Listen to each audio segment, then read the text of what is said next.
Sir M.V.'s foresight resulted in primary education being made compulsory in Mysore and also led to initiatives for educating girls. Having lived up to the age of 101 years, the engineering contributions of Sir M. Vishveshwaraya spanned over 80 years as an excellent engineer, a visionary nation builder, and an exemplary human being.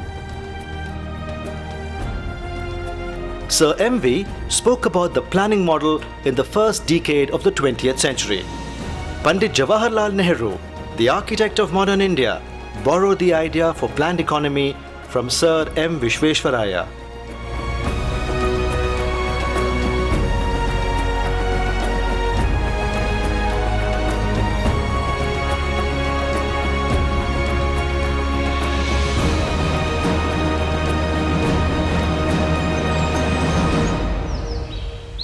Sir M.V. was the one who showed vision in starting the Department of Metallurgy, Department of Aeronautics, an internal combustion engine at Indian Institute of Science. The Indian Institute of Science, in recognition of his services to the institute and also to the society, conferred honorary fellowship to Vishveshwaraya, which he shared with Pandit Jawaharlal Nehru and Sir C.V. Raman. Sir M.V. was the General President of the 10th session of the Indian Science Congress Association in 1923.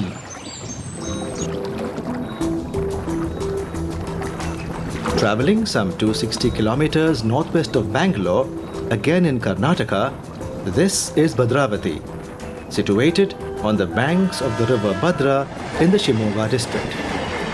Bhadravati was selected by Sir M. Vishveshwaraya to set up an industrial enterprise because he believed that steel was the basic ingredient to industrial growth. Bhadravati found favor because iron ore could be obtained from Kemmangundi, limestone could come from Badigund, dolomite was available at Shankargudda, and the forests of Shimoga were a huge source of charcoal. And for electricity, the Jog Falls was always there. It was in this backdrop that this unique industrial unit called the Mysore Wood Distillation and Iron Works was set up, and soon it was here that the wood obtained from the forests nearby were converted into charcoal through the process of distillation.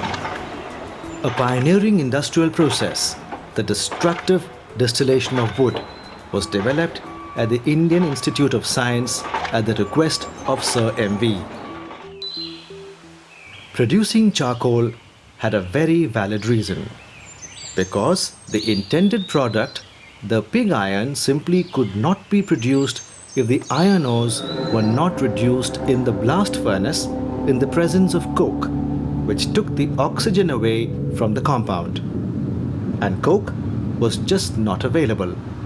The closest was charcoal, which could do the job almost equally well. The only furnace of its kind in India, this charcoal blast furnace installed in 1923 at Bhadravati, made it the first plant in Asia to undertake manufacture of pig iron using charcoal. These huge stocks of pig iron produced at Bhadravati would constitute the input for making the various grades of iron and steel later.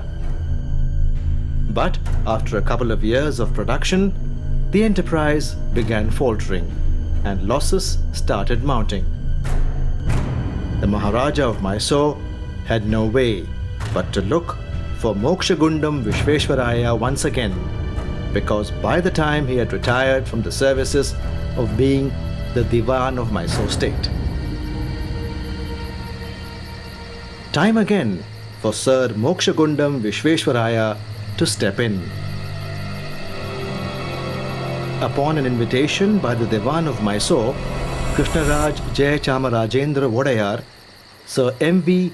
joined as the chairman of the board constituted specially to look into the ills that beset the Mysore Iron Works. Soon Sir M.V. was requested to lodge at this house here at Bhadravati, very close to the works.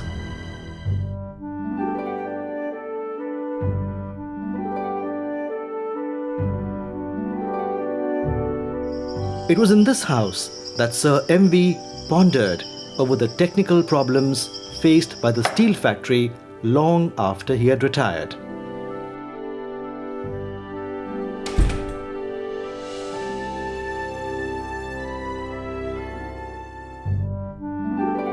Getting his wares together at this office in the Bhadravati factory campus, Sir M.V., along with his engineer colleagues, thought that to remedy the constructional defects and introduce order and system in all the operations, the scientific side of management had to be created afresh. The decisions made by Sir M.V. while living here for about 7 years and working out from this office turned around the factory fortunes. Transporting the iron ore from the hilltop to the foot of the hills picked up once again. The lines came back to life. Whirring with action, the ores got transported to Bhadravati by tramway and fed into this pit here, from where it was picked up to be processed and molded into industrial products which aided the development of the state manifold.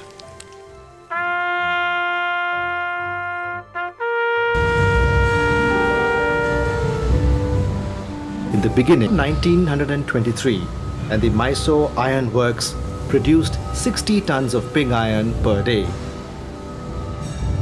The price of the Bhadravati iron turned out to be cheaper than the American pig iron, even after accounting for transportation from India to America. The works could export 5,000 tons of pig iron to the East Coast districts of America. When the Second World War broke out, the importance of these works was realized by the British government, and its products proved to be a great help in the war efforts. Bhadravati soon came to be called Birmingham of India, as a tribute to its illustrious founder,